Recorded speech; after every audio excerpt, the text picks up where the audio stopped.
Have you ever had one of those experiences that has changed the trajectory of the rest of your life? I have. I had been a part of a mission called the Bluebird Project in elementary school. The purpose of this project is to prevent bluebirds from becoming extinct. So, as my peers and I were on our biweekly route to write our observations about these bluebirds, we walked up to one box in particular and saw a horrifying sight.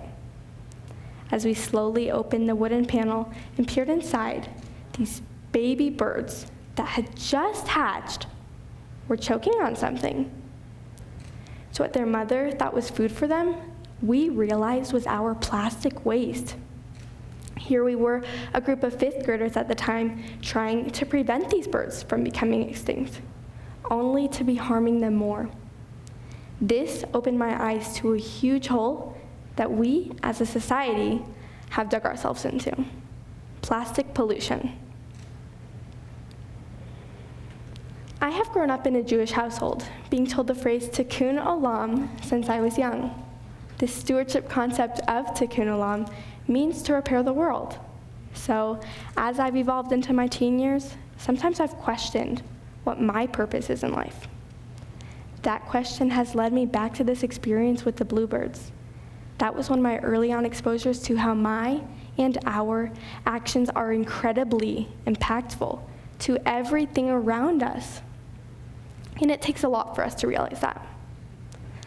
By a show of hands, raise your hand if you have heard of the jingle, reduce, reuse, and recycle. This is something most people have heard from one generation to the next. But what if I told you it's wrong? Well, at least the recycle part is. See, in the late 1970s, the plastic industry slapped the 3 chasing arrows, or to what we know as the recycle symbol, on the majority of plastic products to create a better image of the plastic industry. However, over the last 60 years, 8.3 billion metric tons of plastic has been produced. That's equivalent to the weight of 25,000 Empire State Buildings. And what if I told you less than 10% of any of it has actually gotten recycled? We know plastic is everywhere around us, in our clothes, and even in us. A study done by the World Wildlife Foundation a couple of years ago found that an average human consumes 5 grams, which is equivalent to the weight of 1 credit card worth, in plastic and microplastics every single week, simply from microplastics we consume through our food, water, and cosmetics. What if the fish I had for dinner last night had some plastics for its dinner? Where are those plastics going? Into my belly. Yummy! So those of you who don't enjoy seafood may be missing out. However, there are sources where we all consume plastic. It's not something that we choose to do. However, having a future illness because of the plastic we consume on an almost day-to-day basis doesn't seem fair to me. Why is plastic ending up in our oceans, landfills, birds' bellies, and whale stomachs?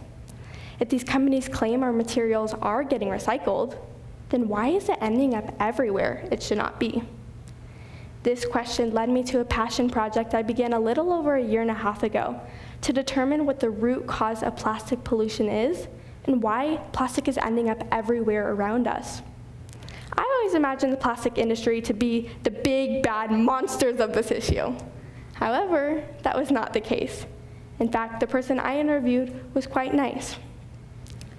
Through this interview I had with a technical sales manager of a plastic company, I gained knowledge that the plastic industry is not our enemy. Although this particular company produced around $16 million worth in plastic products every single year, that's not the issue. I believe the real issue of plastic pollution isn't the manufacturing of it, but it is that humans do not know how to properly dispose of the plastic we create for ourselves. That's it. That is the issue. And we know this because plastic is ending up everywhere around us.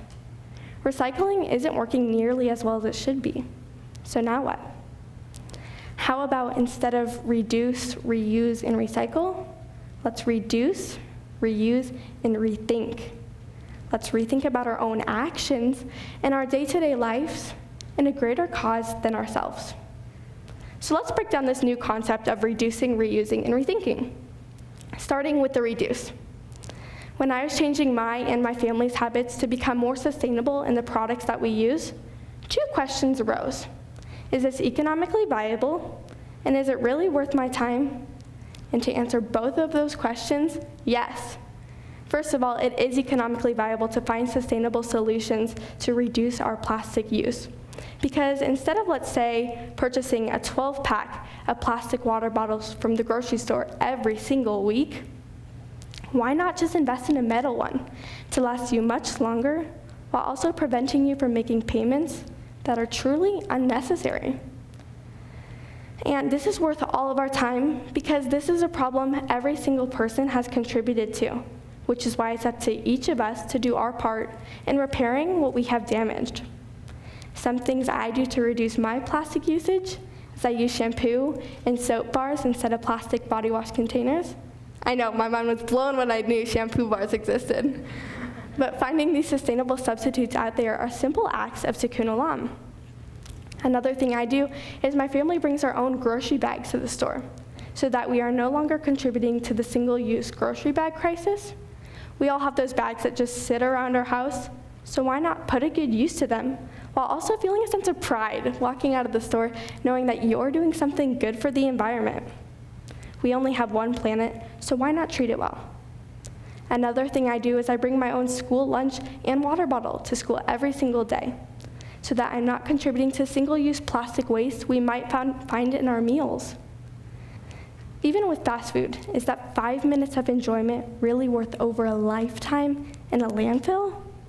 In my opinion, no. So now let's talk about reusing. When I was younger, my parents would put our plastic products out on the counter to be recycled. But before they noticed, I grabbed those plastic products, ran up to my bathroom, and hid them under my sink. Because what my parents found as trash, I saw as a treasure. I could use these plastic products to make into my next craft or invention, and even store my self-brewed concoctions in them. Have you ever mixed toothpaste, mouthwash, and lotion together? If not, I highly recommend you try it. It's quite the exfoliating mix. But finding these other uses for the plastic that we can't always eliminate is a better thing to do, rather than just throwing them away after one use. And if a 14-year-old can make these changes in her and her family's life, I promise you can too. We need to do the best thing for ourselves and for each other and find ways of reducing, reusing, and rethinking in our own lifestyle. My parents' generation may die of old age, but my generation has the possibility to die from BPA and microplastics within our bloodstream and so many other global oppressing issues that we keep shoving for further generations to solve. And that's not fair to me. So I challenge you. Find ways to rethink about your own actions in your life and how we can lead that to benefit our environment and our well-being. So I guess I have one final question for each of you. What is your tikkun olam, way of repairing our world? Thank you.